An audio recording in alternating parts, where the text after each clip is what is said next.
It's time for the S&box news. This week, the S&box Devblog came out. There's not much new in it that I haven't covered already. However, there are a couple new things that we'll take a look at. Also, there are some Strafe updates. The Terry's Ultimate Platformer tag map has been updated. There's a new Toon shader example, and more work on the advanced Steam audio systems. There are a couple new changes to Construct. There's some new foliage. Here we can see some bushes and shrubbery. Does it stick through the wall? No, it doesn't. And there's grass on the grass. You can see there's actually 3D grass instead of just a flat picture. Now, I'm not sure exactly how this works. I don't think there's any systems in place for this yet. I think they placed detail models, maybe using the asset sprayer. I'll have to take a look at the map and see how it's done, but I'm pretty sure these are all placed with the asset sprayer. I don't think there's any systems in place for this. If you look closely, you can see there's some noticeable lodding. Specifically over here, you can see the grass lods out and then it disappears. So there's still some work to do with the grass systems, but it's very cool to see this on Construct.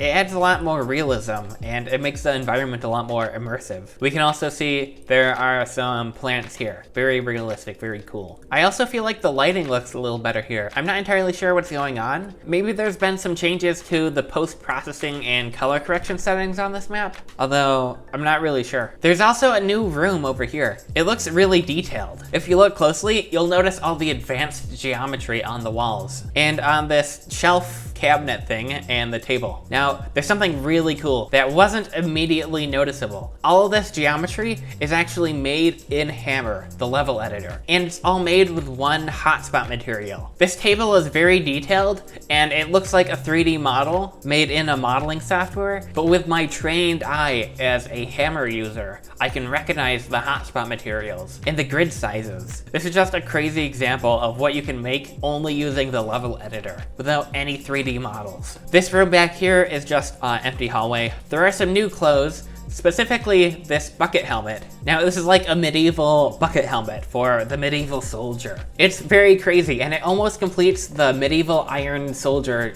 outfit. The only thing that's missing is shoes. Also, there's a new mannequin model. Here are some pictures of it. We can see it's got different colors and interchangeable legs. So there's either a stand or posable legs. Here's the mannequin showing off an outfit, and here's an in-depth look at its feet. Now, this is so realistic, it's fully modeled mannequin toes. Wow. Speaking of Devblog, the May Devblog came out. Now, there's not much new on here that I haven't already talked about. There's the new mannequin models. There's a timings tool. Looks like it shows off the different timings for code and other things loading. So this would be useful for really diving in deep and optimizing your game. Here we can see the new shader API that we talked about 2 weeks ago. There's also a new example shader. This is a Toon shader. So as you can see, it makes the cartoon model look even more cartoon model. Here's the light probe debug volumes and constraint entities, the sound preview. Here's strafe and server stability. So there's a new strafe map, which we'll be looking at soon. There are DSP Effects, that stands for digital signal processing, I think. Basically what that means is it's filters for sound effects. For example, underwater sound effect or a flashbang sound effect. Here's the new updated inspector. There are updates to HUD Drawing. So now I believe you can draw some primitive things such as crosshairs using C# code instead of having to make a CSS file. There are more updates to the Steam audio. Let's give it a listen.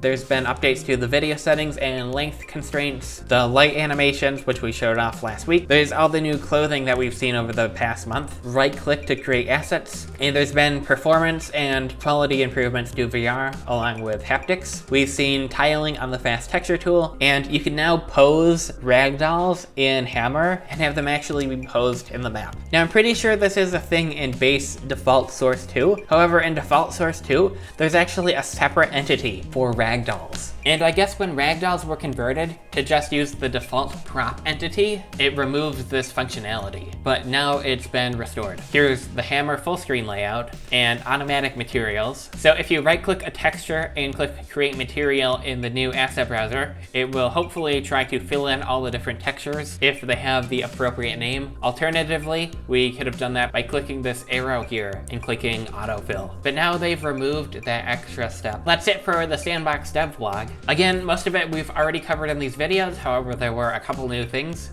There are a couple new updates to Strafe, including this new map. This map is called Hackr. It's like Hackr, but without the E. As a reminder, Strafe is a combination of surf and bunny hop. Let's see how far I can get on this map. So, oh, I've crashed. Oh well, I'm not the best at surf and bunny hop. This map looks really cool though. It's very interesting.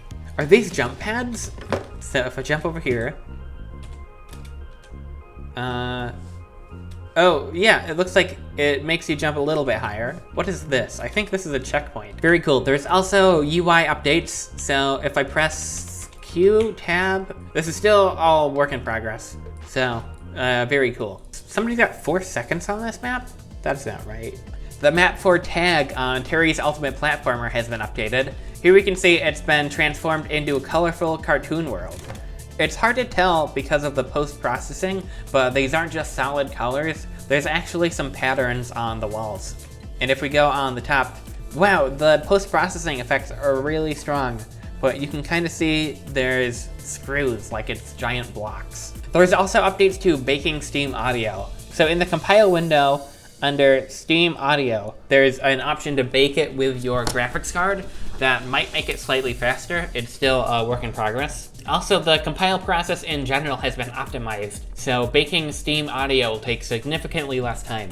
Now I want to show off a couple things that I worked on. So I made another very basic VR game. I called it VR Tourist.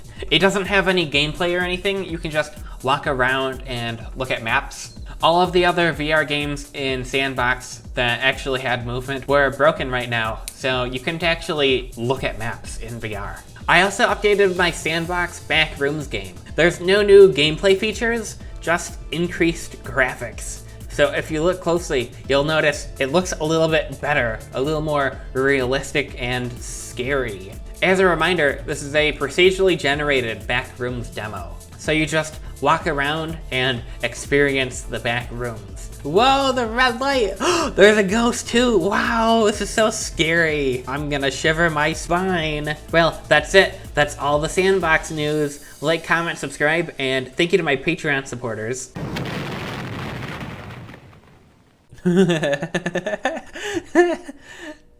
Spawn the specimen in.